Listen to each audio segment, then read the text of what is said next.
and welcome to the webinar on grading and homework, how to make a difference in student results right now.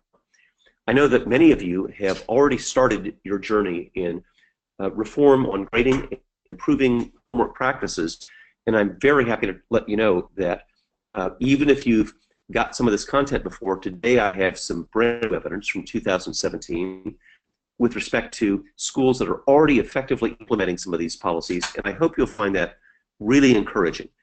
Throughout our discussion today, I want to make sure that you have access to additional resources to follow up.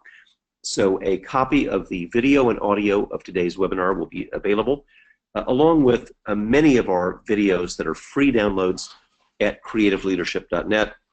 We also have quite a number of research articles, also all free downloads at creativeleadership.net. I hope you'll take advantage of those. The way that we learn is by listening to you. And so please don't think that it's an inconvenience or an imposition to ask for help or to ask for personal interaction. I hope that helps you, but I know it also helps my colleagues and it helps me, because that's the way that I learn and that's the way that we develop case studies. So let's get underway. I want to make sure that you have access, as I said, to free research at creativeleadership.net, and also make a pitch for our volunteer group called finishthedissertationorg. I suspect some of our participants in today's webinar are working on doctoral dissertations, and we started this volunteer group because of this alarming statistic. 69% of doctoral candidates never finish. They're the perpetual ABDs, not because of a lack of work ethic, but because life gets complicated. They've got jobs, they've got families, they've got all kinds of conflicting demands, and frankly, sometimes they lose the support group that they had when they were in doctoral classes. So we're committed to the mission of narrowing that gap between the 69% who don't finish and what your potential is to walk across the stage and get that doctoral degree. So it's all free, it's all non-commercial.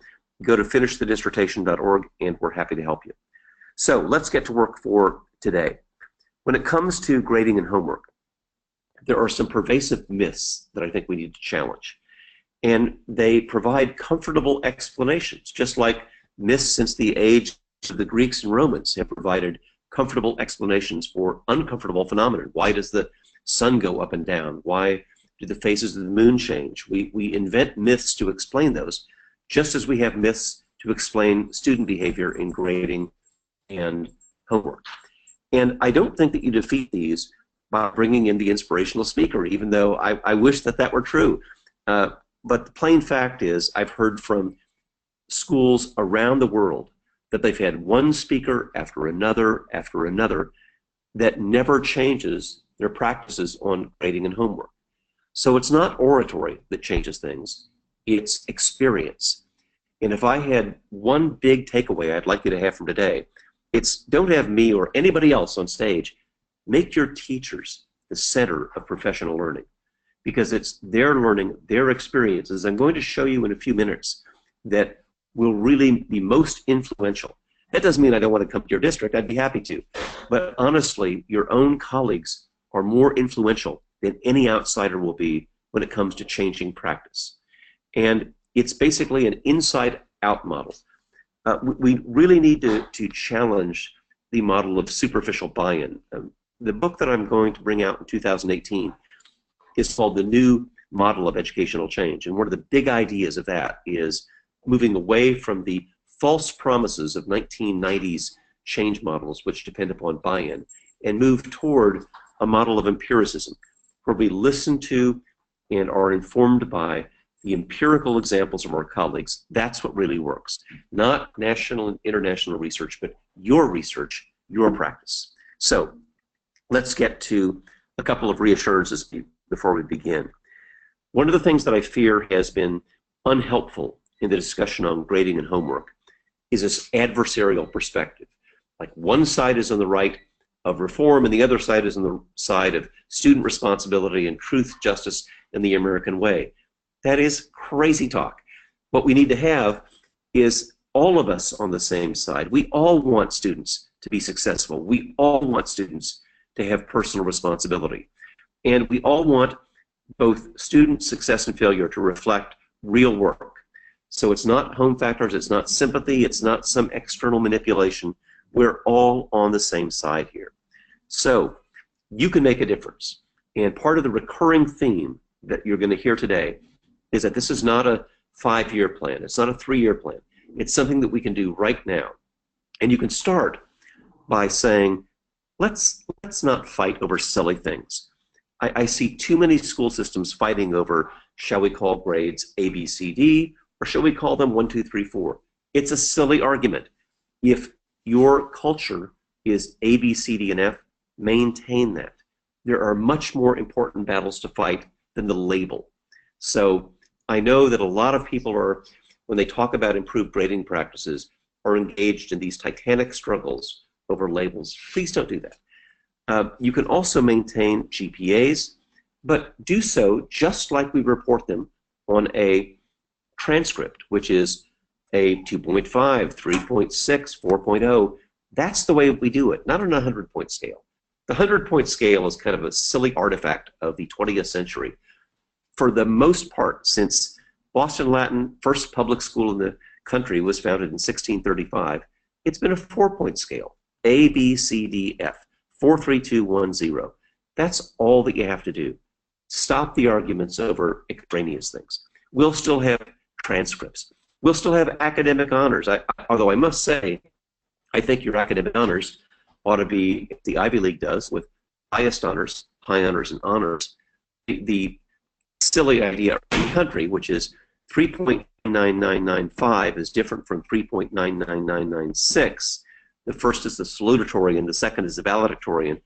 That is a classical mathematical error of a distinction without a difference. And of course, we'll still have IEPs.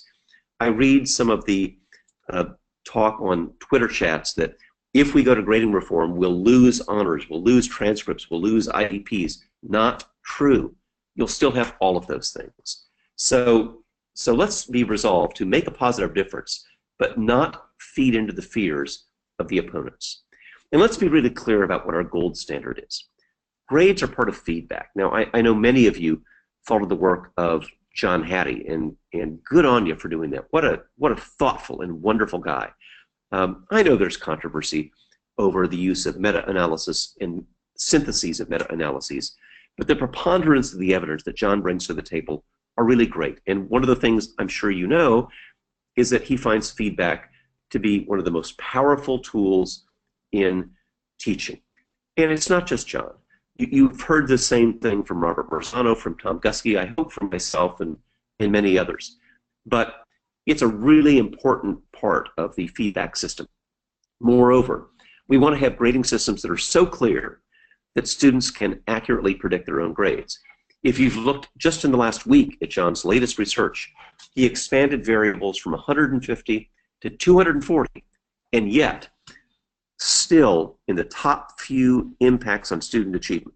More impactful, by the way, than socioeconomic status is grading systems that are so clear that students can predict their own grades. And we want to have grades that are consistent with external assessments. That's really important because every place I go in the world has students, for example, in advanced placement classes, earning 4s and 5s. That is, they can do college level work, and C's and D's in classes, which means something in class is not related to what they're doing in college level work. And conversely, I would argue even more perniciously, they're getting A's and B's in class and getting 1s and 2s. So they're being rewarded for things that are not relevant, being punished for things that are not relevant, and I see that starting earlier and earlier every single year. So what about the gold standard of practice? I'm really indebted to Anders Ericsson on this. If you want to pick one nonfiction book to read that's slightly outside of the field of education, but really related to today's discussion, it's Peak, P-E-A-K, by Anders Ericsson. And if you just have time for one chapter, read the chapter called Gold Standard Practice. Because what Ericsson provides enormous insight into is that gold standard practice involves feedback and coaching. It's differentiation. In other words, you don't have the entire basketball team shooting free throws. Some shoot free throws, some do defense, some do layups. You don't have the entire orchestra playing the C major scale. Some need the C major scale. Others are ready for Beethoven's concertos. Do the work that's slightly outside of your comfort zone, which requires differentiation. Now, if you apply those principles, I just want to sincerely ask you, have you ever seen a homework assignment that includes immediate feedback and coaching, that includes differentiation? It's rare to nearly impossible. So when people say we need homework because kids need practice, they're halfway right. Students do need practice, but the best practice happens in the school, with peers, with the teacher, with immediate feedback and coaching and clear differentiation. As my principal, Mr. Robinson, told me, the term homework may or may not have to do anything with the word home. And what they need is practice, not just more compliance drills. So I want to share with you some 2017 evidence, and I'm indebted to Alexandra Neeson for this. She said that a lot of homework is basically what she called punishing for poverty. That is, when students don't get work done, and I've heard teachers be, somewhere between hurt and upset to angry and indignant when homework doesn't get done. It's not a character defect. If you're going home to a single-parent household where the parent is working 2 or 3 jobs, where there might be 2 or 3 families in a 2-bedroom apartment, and it's chaos, that's not a character defect on the behalf of the students. We are rather rewarding for high socioeconomic status parents who've monitored the homework, checked the backpacks, feed a nutritious breakfast, cover the refrigerator door with great assignments, and those who don't. So let's be clear that we're not punishing for poverty. And I think it's very clear from the evidence that Alexandra has provided that we need to get rid of homework as a part of grading. At the elementary level, there is no purpose for homework. The impact, the research says, is 0. And if you want to provide homework, we ought to say, go home and read with a parent. Even if you're not speaking English at home, you can have the parent listen to you as you read, as you speak. Go home and write a thank you letter. Go home and write a letter to a distant relative. That's the sort of thing that works, not classical homework. Now, let's go through these grading myths one by one. The prevailing myth is that grades motivate students. And I realize that may be true of many teachers. After all, they got a college education. They were successful in schools. So the question I would like to ask is, what percentage of your students do you expect to become teachers in the future? I doubt it's 100%. And if it's less than 100%, why would we assume that what motivated us as teachers motivates our students today? Grading myth number 2, that if we provide homework and practice, that will improve student achievement. It's halfway right. Practice does improve achievement. No evidence that homework improves achievement. Myth number 3, grades predict future performance. Here is where I take issue with some of my friends who have published in this field. You know what? Grades are related to future performance to a degree, but not for the reasons that we think they are. For example, high school grades predict college grades better than SAT and ACT scores. But why is that true? At the margins, that is, the really low-performing students, very low grades in high school mean you probably don't have the discipline and organization to succeed in college. So there is a relationship there. But the problem is that a lot of students are doing well on grades, but not doing really well on performance. So they can get through middle school, high school, college with grading effects, which may or may not really help them once they're beyond compliance drills that grades so often predict. Myth number 4, punishment deters unwanted behavior. That is perhaps the most destructive and pervasive myth. I'm deeply indebted to Susan Brookhart and Tom Guskey and colleagues for the recent article, A Century of Research on Grading. I would commend that to you. It's a bit of a slog because it's an article about 26 pages. But in a century of research about grading, what have we learned? Punishment doesn't work. I know a lot of people believe in their heart that it does, but it does not. And finally, grading is a personal preference. I hear a lot of administrators say, I'd like to do this, but I've got to get buy-in from the teachers first. I've got to do this, but if they won't go along with it, we can't. And I'm going to push back on that, because I don't think you have personal preferences when it comes to the safety of your drinking water. I don't think you have personal preferences when it comes to safety in the bus lane when they arrive at school. There are certain bright lines that we have for safety and for values. And I'm going to make the case that preventing student failure and encouraging student success is just as important as safety as values. So let's get down to the details.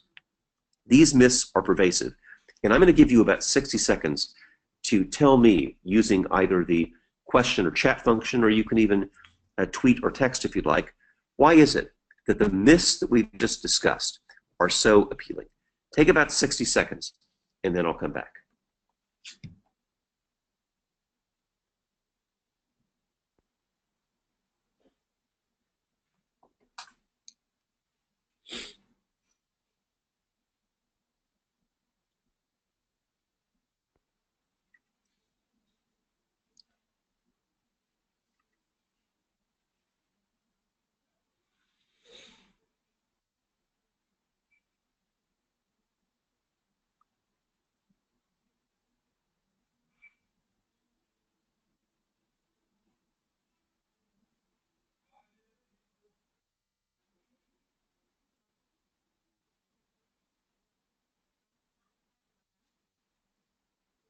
About 30 more seconds, please.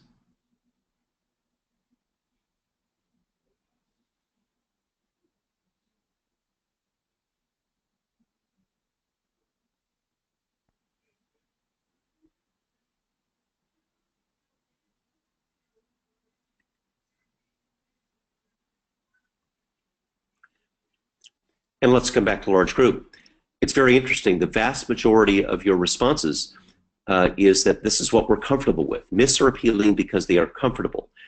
And although you didn't say it explicitly, what I'm reading between the lines is, when you said it's comfortable, what you meant is it's comfortable for us, for the adults in the room. And I grant that. They are comfortable in the same way that ancient myths make us comfortable. I mean, for goodness sake, Joseph Campbell has articulated why do we like Star Wars? Because it's the same mythology that prevailed among the ancient Greeks and the ancient Romans.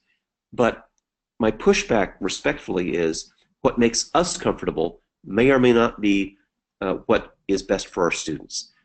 You know, Eleanor Roosevelt was so famous for saying, our job is to comfort the afflicted and to afflict the comfortable. And maybe that's what we ought to think of our job as educators. So let's go through these myths one by one. Do grades motivate students? That's quite true, but not in the way that we think. Toxic grading systems motivate students to quit and to fail. And all I can tell you is that I've in the last couple of weeks seen grading practices that include some of the things that we need to talk about today, like zeros in the 100-point scale and the use of the average, that is diminishing the high school graduation rate. It starts very early. Students enter middle school, then enter high school with a self-described portrait of failure, and we lose them.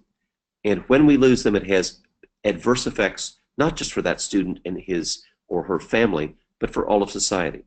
Myth number 2, grading and homework improve student achievement. That's true if the achievement that we describe in homework is doing what they already know. I mean, consider 2 students. They both know the material, and they're both sent home to do the odd-numbered problems 1 through 30. We've seen that 100 times. The first one diligently, compliantly does that. The second one says, I already know this, so let's do the odd-numbered problems 1 through 5. They both know the material. The first gets an A, the second gets an F. I wonder what we're really proving when we send those students home to do what they already know. Myth number 3, grades predict future performance. Well, that works for a while. You can see a relationship between middle and high school, between high school and college, if the objective is sullen compliance. But it's not what the real world requires. Number 4, punishment deters unwanted failure. That's true also. If the behavior that we want to punish is coming to school. Because once students have, and I'll bet you're seeing it right now, once they have a self-described portrait of failure, they stop attending. So then I ask people, what's the real cause of your DF list? Well, they don't show up. What's the reason that they didn't show up? Because they got D's and F's. It becomes this giant circle of failure that it's up to us to intervene and stop. And finally, myth number 5, it's a personal preference. That's true, but I would say that personal preferences don't apply to safety and to values. So here's some practical ways that we can bust these myths. Number 1, stop saying that we can't do these things until we have buy-in. That is an illusion of the 1990s, that you first get buy-in to change. And there's been a lot of Blarneyan and change leadership literature on this, but it's just wrong. It's not the way change works. Change doesn't happen inspiration and then change. It happens with skepticism and then experimentation and empiricism, and then people see the results, as you'll see in a minute. So I'm not asking people to buy in. I'm asking them to give it a fair try. I'm asking them to have scholarly discourse in which we engage in experimentation, which since the Renaissance is how science advances. And then you use the science fair. The science fair is the best way to do inside-out change. The science fair looks like this. On just like a 3-panel science fair proposal by our students, $2.59 at OfficeMax. It's not a big investment. Panel 1, tell me what your challenge is. Panel 2, the intervention. Panel 3, what were the results? Now, for example, our challenge might be too many students failing 6th grade math, too many students in insufficient reading in 4th grade. You tell me what the challenge is. I defer to you. Panel 2, here's what I tried. Well, in 4th grade, I had students do more nonfiction writing to reflect on what they were reading, not just in literature, but in mathematics and science and social studies. In 7th grade, I had double the time on reading intervention that students need. In 9th grade, I provided algebraic methods for students. I defer to you on what the intervention is. Panel 3, the results. Now, when one teacher does that, it feels like an anecdote. When you have dozens or hundreds of teachers doing that, then you've got a mountain of evidence. And it doesn't feel like we're alone anymore. For example, these are just pictures that I took in the last few weeks. What was your challenge? What did they do? What were the results? And I would like to be able to report to you that what moved that school was my great rhetoric, my great research. It's not true. It's inside-out change. It's teacher-to-teacher communication that really worked. And you can see these aren't very fancy. I mean, for goodness sake, there's no glitter here. There's no PowerPoint. This is just teachers communicating with colleagues to show what worked and what didn't work. And by the way, it's not all just success stories. Really secure professionals sometimes say, here was my challenge, here was my intervention, and guess what, colleagues? It didn't work. We learn more from failure than we do from uncertainty. So to have people not only talk about successes but failures is incredibly supportive. Let me just give you a brand new report from yesterday. I'm talking October 2017 rather, evidence from my friends at Mountain House High School in Lammersville, California. They tried one of the techniques that I'm going to show you in a minute, called the success period. And that is, they're not going to wait until 9 weeks or 18 weeks. They immediately intervene. So what happened? As soon as they provided immediate intervention every day, and if you're in trouble, this week, today, we'll make sure that your success period has a narrowed focus. You lose some choice. That matters to adolescents. You're doing great. We expand choice. That matters to adolescents. And look what happened. From 369 to 268, and by the way, I love this principle, but his math was a little off. That's not 8.4%, that's 27%. They decreased from 69 to 30 of the students participating.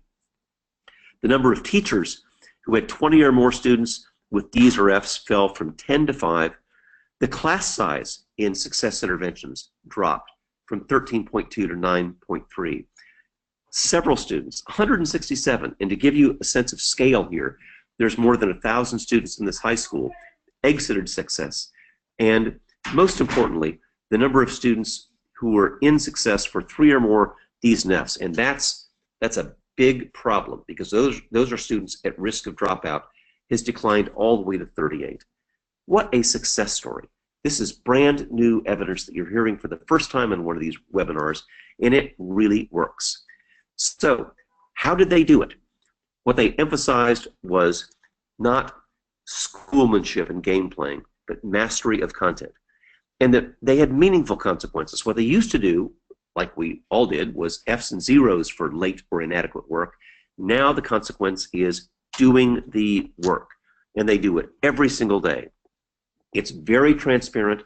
No student has to guess, why did I get that grade? But they are transparent in what they need to do and how they need to fix it.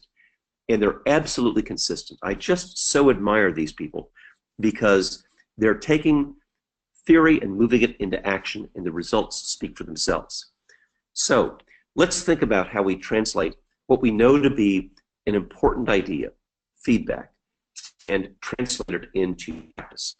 Because effective feedback, Hattie says, I say, like Grant Wiggins has said, is one of those important things that we do in student achievement. Grading is, if not the principal, certainly the principal source of feedback. So here's what we've got to do. We've got to make sure that we conduct the conversation in the right way. So rule number 1 of change is assuring people about what will not change. So, for example, if you still have A, B, C, D, F letter grades, I'm not going to fight over that. There's nonsense being written and spoken about saying, wouldn't the world be greater if we all had narratives? Not if you're a high school teacher with 187 kids. You don't have time for that. We're still going to have letter grades. And besides, parents will march to your next board meeting if they hear that you're no longer going to have letter grades and transcripts. So reassure them. We'll have grades, we'll have transcripts, we'll have college admissions, scholarships, still have academic honors, still have IEPs. Start the conversation by reassuring people of what will not change. And here is a tool I want to offer to you. And by the way, this webinar is available on video and audio, and I'm also going to make the handouts available to you. So let me share with you an experiment that I've used around the world on this subject. You start by asking people, what's the difference between students who make high marks and low marks? That is, the A and B student and the D and F student. Or if you're on a 4, 3, 2, 1 scale, what's the difference between the 4s and the 1s? And let people express hypotheses. Well, gee, it's prior knowledge, it's parental involvement, it's raw cognitive horsepower, it's nutrition, it's sleep deprivation. Just let those hypotheses flow. And then, once you've got them all on the board, ask people to do the following. Calculate the final grade for this series of real results for a real student. And by the way, you can see that the student started with a couple of C's. MA means missing assignment. And dropped down to a D and C, got better, missed a couple of assignments, finished strong with a B and an A. And you might think, well, gee, of course we have a consistent grading system. After all, we have a board-mandated grading policy. So let people do that. Let them calculate the final grade. Let them be secure in the fact that they have nationally and internationally calibrated standards, and then show them this chart. When I've done this with more than 10,000 teachers and administrators, some people will look at what you just saw and say, well, sure, they finished strong, so they get an A. Or I want to punish them a little bit and give them a B, or a C, or a D, or an F. Now think about this, not as teachers or administrators, but as parents. You had 3 kids, you know, you're a great teacher, you're a great administrator, you're a great parent. They all were sent to school with a nutritious breakfast and a checked backpack, and you inspected their homework, and they all did the same, and yet one got an A, one got a C, one got an F. You would say that is not a fair system, because the same performance with the same parents, the same background knowledge, the same preparation, the same enthusiasm, the same discipline could get an A or a C or an F. And you'd say, as your students would, that's not fair. And you're right, we can do better. So how do we make this better? Number 1, we improve the consequences of missing or poor work. The consequence of missing work is, as they did at Mountain House, doing the work. And I've seen this done around the country. F's and zeros don't work. If they did work, let me just ask you this. We've been trying F's and zeros for about 50 years. Then this year you ought to be able to report to me that we have the most on-time performance, the most disciplined students, the most diligent students ever, because after all, after half a century of F's and zeros, they got the message. I don't hear anybody telling me that. Get rid of the average. 5th grade students know that there's a difference between the mean, the median, and the mode, that the average, the mean, is not always the best way to represent a data set. Get rid of the zeros on a 100-point scale. And I would just tell you that that's not a research matter, that's a math error.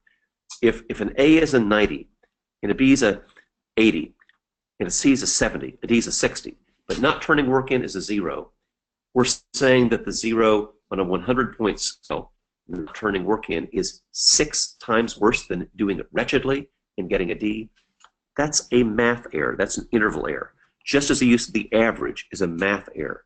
It punishes students in December for the sins of September. It's wrong. Change the consequences for late work. How about incentives for early work? You want something that you could do right now? How about an early final exam where if you get an A or a B on the early final, you earned 10 days of freedom at the end? Or the menu system. You flunk an exam, don't have endless retakes, which drives teachers crazy. Choose something else from the menu. Maybe it's a project, maybe it's an electronic game, maybe it's a board game, maybe it's a synthesis of research. I've written about that in the book Elements of Grading in the 2nd edition, and there are plenty of examples of menu systems that we can use. And I'll just tell you, my friends, if you don't get this right, nothing else matters. You can do all the money and time in the world on standards and curriculum and assessment technology, but they're all undermined by toxic grading systems. Get grading right, it helps everything you do. If you don't get grading right, I don't care what you do on all those other things, you'll be undermined. So let me conclude our discussion this morning with some practical short-term wins, because I promised you in this title, these are things that you can do right now, not in a Stalinist 5-year plan. So ask your colleagues, what would it be like to enter every weekend with almost 100% of homework completed? What would it be like to have fewer failures, fewer repetitions? What would it be like to make a substantive improvement in a single semester or a single year? Here's what it's like. One district that I studied used what they called the Ketchup Solution. Not a brand name, they didn't buy anything, they didn't have a program, but look what happened. From 385 failures to 15, and by the way, this is a school of about 1,200 students. From 338 suspensions to 147. They even increased their attendance rate. Now, what was the magical solution? Ketchup, which means that Monday through Thursday, it's between the student and the teacher. If you're not caught up by Friday morning, you go to the ketchup room. And the ketchup room is where, in their thoughtful vernacular, is where you catch up. And it seems to me that I know the objections to this. Well, gosh, that means those kids are missing Friday morning instruction. Take a look at those red bars, friends. They were missing Friday morning instruction even if they were there. So when they got caught up, they went from 385 to 15. Now here's the other objection. Well, I know some kids that are just defiant and they won't do it. Okay, me too. 15 of these kids still flunked. But I'd settle for a 98% improvement, wouldn't you? I'm not saying it's perfect. I'm just saying it'd be better than the old systems of F's and zeros and sullen compliance that they used in the past. And ask your colleagues, what would your life be like if we cut suspensions in half? If we had dramatic improvements in behavior? This is a law of the universe. You get fewer failures, you get better discipline every. And I called Mr. Patterson the superintendent of this system. And this will be of particular interest to those of you working in choice states where students can move from one area to the other. It wasn't just an issue of student achievement. They made more than $1 million a year from students moving into the districts instead of moving out. So being a place of success instead of a place of failure has financial consequences that help every teacher, every family, every student. The dramatic reduction in failures and suspensions remained in effect. It's not perfect. Mr. Patterson acknowledges that. There are still some kids that this doesn't work for, but it's a dramatic improvement. And the interesting thing is that faculty morale is the best it's ever been. However, it did not start that way. It started because people were skeptical. They didn't think Ketchup was going to work. They thought Ketchup was just going to reinforce bad behavior, and kids would just be these reprobates. Only after they saw the results, fewer failures, more electives, better behavior, then and only then did faculty morale get better. So please don't think you're going to get buy-in first. There's opposition first. Then you do it anyway. Then morale improves. So here are some practical ideas that I can offer you for immediate impact. First, you can keep your traditional grades, but replace the 0 to 100 with 4, 3, 2, 1. If you've got an electronic grading system, you can fix this right now. We already use 4, 3, 2, 1 for transcripts. We don't report that one student was a 98 and another was 97. We report 3.8, 3.9, 4.0. So just change the scale on your electronic system from 4 to 0. Or if you have quality points, 5 to 0. I won't argue about that.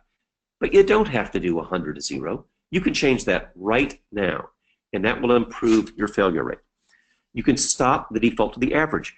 If you've got an electronic system, just stop the default. It's kind of like if your technology system drives you crazy because people hit reply all, then stop reply all as an option on your email system. And just as you can stop reply all as that option on email, stop the average, stop the 100. You can do that with a flip of a switch. Don't tell me the computer system made me do it. Every technology vendor I know, and I've looked at all of them, allows you to change the scale. Some teachers are already doing this, I'll bet you, and you haven't even noticed it. Minimize the weighting of homework. I know, for example, a school that has got an experiment going on where some teachers weighted homework 50%, some 20%, some 0.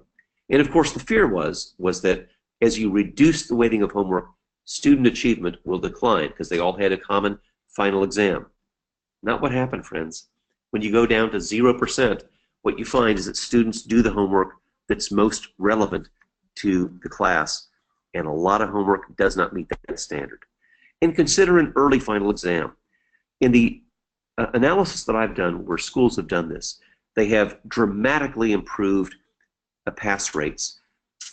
Start with maybe your lowest pass rate. In this school that I studied, it was 36% for 9th grade science. When they offered the early final exam, now remember, same teachers, same kids, same curriculum, and same final exam, but when they offered it early as an incentive for early work, they went from 36% passing to 69% first year, 92% second year. This really works. So, a couple more things. You can have many variations on this theme. The Ketchup Solution is one way.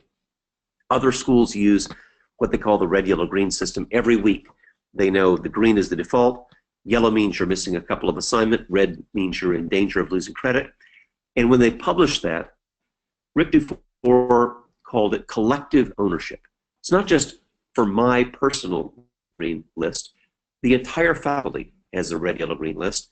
And I know whether it's in my homeroom, in my study hall, in an advisory, at lunch, who's yellow. That means I get to look in your backpack and see what you're missing. Red, I get to look in your backpack, look at your assignment notebook.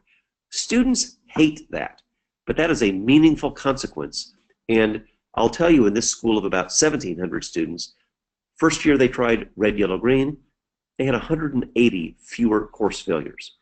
An East Coast school did the quiet table. Now you might think at lunch, gosh, that's not very much time, 20 or 30 minutes. It's plenty of time when students are focused. In the South, they did Coach's Corner, where students who had trouble finishing work went to the Coach's Corner. The coaches were deeply respected, and they were part of the solution. And I think we ought to think about our colleagues in kindergarten who are really smart about feedback. One page has letters and numbers, another page has following directions and getting along well with others. They know the difference between academics and behavior. We ought to do the same thing as students get older. So I want to just move ahead here to some of the tough stuff before we run out of time. Cheating and plagiarism. It's epidemic. And I've heard loud and clear from you that cheating and plagiarism is a big problem. I acknowledge that. The question is, how do we address it? Plagiarism is about using words without authorization. It's stealing. And so it's very serious. I told my students that plagiarism is like if I break into your locker and steal your stuff. And they were astonished. They thought plagiarism was something that was cutting and pasting because their older siblings had done it all the time and was just an efficient way to write papers. But it's stealing. Now, how do you learn how to avoid plagiarism? The very same paragraph preceded by, according to Dr. Jennifer Jones, in this source on this date, that's good citation. When they don't have that, that's plagiarism. So I just spoke yesterday with a 4th grade teacher who was starting to teach citation in elementary school because we need to have students learn early the difference between appropriate citation and stealing. But I know a lot of middle and high school students who still don't know that. So before we get all indignant about plagiarism, let's first of all figure out how to learn to do it right. And the remedy for cheating and plagiarism is taking the test, writing the paper, doing the project with attribution. Group projects. We've got to make sure that we have both individual and group feedback. And when kids are defiant and refuse to turn in work, we've got to figure out what the reason is. Is it a literacy issue? Is it an attendance issue? Is it an emotional disturbance? But before we assume it's a character defect, let's figure out what the root cause is and then address that root cause to get the work done in school. So before we conclude, just one more research bit that I want to share with you, and that is a disturbing study that I got about students receiving honor roll grades, but they're not proficient in reading and math. So think about this. Honor roll grades, but not proficient. So these are students that I worry about because they're getting the message in school that everything's fine and everything's wonderful. They're quiet, they're compliant, they're a pleasure to have in class, but they're really not cutting the mustard in terms of reading and math. The disproportionate number of these students turn out to be young women and turn out to be minority young women. So here is what I've seen all over the place. We've got to make sure that we're not sending different signals about what's good in being quiet and compliant and what's good in terms of ultimate proficiency. Now, I just want to be frank in our closing that you'll have lots of objections. Your present system of grading works really well for the kids who are already doing well. These are, frankly, people who are stuck in the bell curve. The world of bluebirds and robins and blackbirds, choices of color, not an accident. And so it's working really well for them. But if our objective is not to be popular, not to avoid objections, but rather our objective is to improve the level of success among students, we've got to be willing to try some of these ideas. So let me close with this. I know that some of these ideas, getting rid of the zero, stopping the F's and zeros as a consequence for poor and missing work, changing from failure to success, changing from fewer students being successful to more students be successful, that's not going to be practical, not going to be popular. But I'm asking you to do it anyway. And here's what I would ask.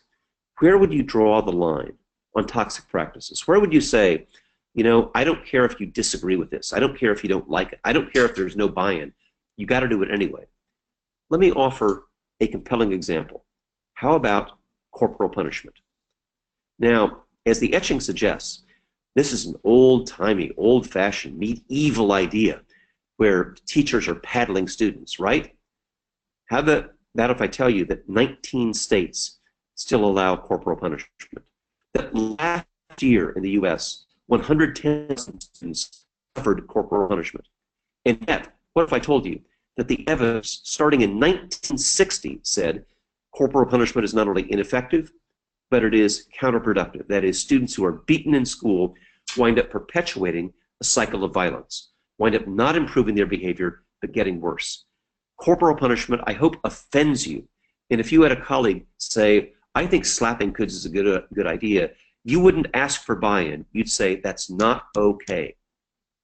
Toxic grading practices is academic corporal punishment. And you shouldn't allow toxic grading practices any more than you allow corporal punishment. So, friends, I'm suggesting that you can make a difference right now. As a follow-up to today, I want to encourage you to tweet at Douglas Reeves to get free resources that are both videos and research papers at creativeleadership.net. And you can also text me or email me directly. We really value your individual interaction, and we value the commitment that you're making to the improved success of students. Thanks very much for your kind attention. Have a great week.